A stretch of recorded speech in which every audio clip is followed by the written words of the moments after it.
प्यारे बच्चों अस्सलामु अलैकुम। प्यारे बच्चों, अल्लाह ताला ने हमें खाना दिया। अल्लाह ताला ने हमें तो जब हम खाना खाते हैं तो अल्लाह ताला का शुक्र अदा करते हैं। अल्लाह ताला का जब भी खाना खाते हैं तो अल्लाह ताला का शुक्र अदा करते हैं। हम जब खाना खाने लगते हैं तो अल्लाह का नाम पढ़ते हैं। अल्लाह का नाम तो अल्लाह ताला के नाम से शुरू करते हैं। अल्लाह ताला के नाम से खाना शुरू करते हैं। तो चलें सारे बच्चे हाथ रखें लंच बॉक्स पे और मैं आपको दुआ पढ़ाता हूँ। बिस्मिल्लाहि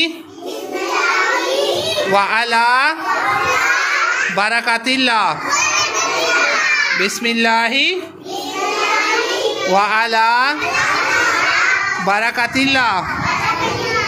फिर से एक दफ़ा पढ़ें, बिस्मिल्लाहि व अला बरकातिल्लाह।